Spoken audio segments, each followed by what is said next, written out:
Hey there, sports history fan. This is Arnie Chapman of the Football History Dude podcast, and I'm stopping by this show real quick to tell you about a couple of cool giveaways that we have going on here at the network.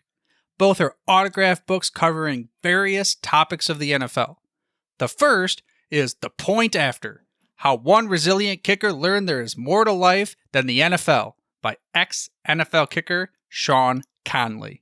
It goes over his unique experience as a walk-on kicker at the University of Pitt after never playing high school football. And then it gets into some of his time playing for NFL teams and so much more beyond the gridiron. The other is from author Kevin Bryant. His book is titled Spies on the Sidelines: The High-Stakes World of NFL Espionage. This book started as a curiosity, kind of a passion project to understand everything revolving around, well, Spygate. But this put Kevin down a rabbit hole learning about all sorts of espionage that has occurred throughout the history of the NFL. Both permissible and often the illicit techniques of gathering intel to try to impact the outcome of the game.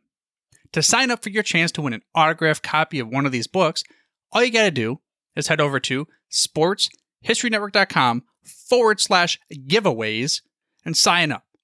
That's sportshistorynetwork.com/giveaways. Again, check out all the other podcasts that we have in the Sports History Network as well. But now, back to your regularly scheduled journey to the sports history timeline. Now it's time to take a sports break, a look at sports history on a daily basis. Hello, my friends in sports history. This is Darren Hayes of the Sports Jersey Dispatch podcast. Welcome once again to the Pig Pen, your place for all things great in sports history. And we are going to talk about some great events in team history, some individual actions that really made us turn our heads and remember these great players and their jersey numbers they were wearing at the time, if they wore jerseys at that time. We have a few that are before the use of jersey numbers. And it's July 29th for this sports break. And the uniform numbers we'll be talking about, well, they are aplenty. We have number 1, 39, 20, and 6, 52, 16, 43. Jersey number 40, 27, 32, 3, 13, 7, and 25. How's that for a bunch of numbers? Well, here's some more numbers. July 29th, 1908 is our first entry. St. Louis Browns future Baseball Hall of Famer pitcher Rube Waddell strikes out 16 Philadelphia Athletics in a 5-4 win against his previous team at Sportsman's Park 2 in St. Louis, Missouri. And on July 29th, 1911, the Boston Red Sox pitcher Joe Wood no-hits the St. Louis Browns 5-0 in that game. July 29th, 1915, Pittsburgh Pirates hitter Honus Wagner, at the ripe old age of 41, hit a grand slam home run in a Major League Baseball game. The amazing Honus Wagner.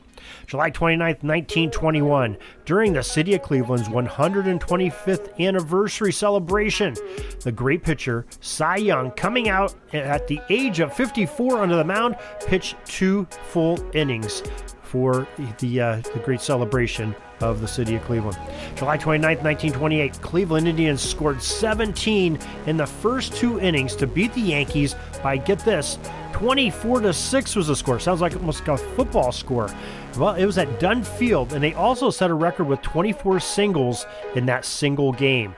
Some amazing offense there by the Indians. July 29th, 1950, Pee Wee Reese, wearing Dodgers uniform number 1, hit the 3,000th franchise home run of the Dodgers in that game in 1950. They were still in Brooklyn at that point. Now, July 29th, 1968, Cincinnati Reds George Culver, number 39, no-hit the Phillies by the score of 6-1.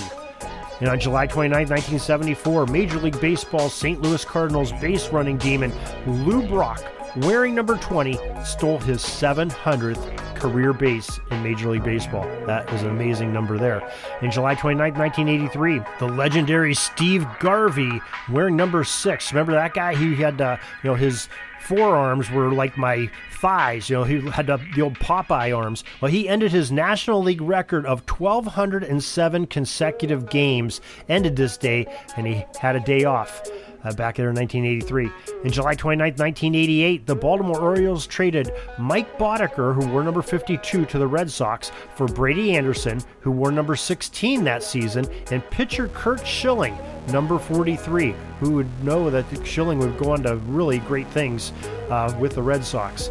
In July 29th, 1988, Rick Sutcliffe, wearing number 40, stole home plate, and he was the first pitcher since Pascual Perez, number 27, in the 1984 season to steal that home base. July 29th, 1989, Major League Baseball's Philadelphia Phillies retired Steve Carlton, the great pitcher that we've talked about a lot this last week or so. They retired his number 32 jersey. It's hanging up there in honor in the Philadelphia offices and ballpark. On July 29, 1989, the Chicago White Sox traded Harold Baines, who wore 13 and number 3 with the Rangers that year, to the Texas Rangers for Scott Fletcher, who with the Sox wore number 7, and Sammy Sosa, who with the White Sox wore number 25 in the 1989 season. On July 29, 1990, Boston Red Sox, that team set a major league record with 12 doubles in that single game that they played on that day in 1990. And finally, July 29, 1996, the Major League Baseball Los Angeles Dodgers manager, Tommy Lasorda, retired from managing baseball. He had an overall record of 1,599 wins, 1,439 losses, the 4 National League pennants, and 2 World Series championships. The great Tommy Lasorda, the Dodger Blue. So that is our sports break for today. July 29th is our sports history. For more, you can go to sportshistorynetwork.com, jerseydispatch.com, and pigskindispatch.com, along with all of our great podcasters on Sports History Network that can just fill your minds with all kinds of great sports events and stories. So hope you join them, sportshistorynetwork.com. Till tomorrow, everybody, have a great sports history day. Sorry, but my pitching coach just called timeout and he's coming out to the mound. I think I'm going to get yanked for a reliever. We'll see you back tomorrow for some more great sports history on Sports Jersey Dispatch Podcast. We invite you to check out our websites, jerseydispatch.com and pigskindispatch.com. Not only see the daily sports history, but to experience the preservation of great events and people that play the games. Find us on Pigskin Dispatch. It's also on social media outlets on Facebook, Twitter, Instagram, and don't forget the Pigskin Dispatch YouTube channel to get all your daily sports history. Pigskin Dispatch is happy to be associated with the Sports History Network, the sports headquarters of yesteryear, found at sportshistorynetwork.com. This podcast is part of the Sports History Network, your headquarters for the yesteryear of your favorite sport. You can learn more at sportshistorynetwork.com.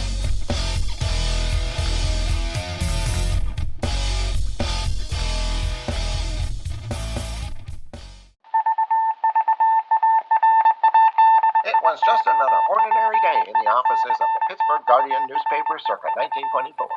But for Marla Delft, assistant editor, everything was about to change.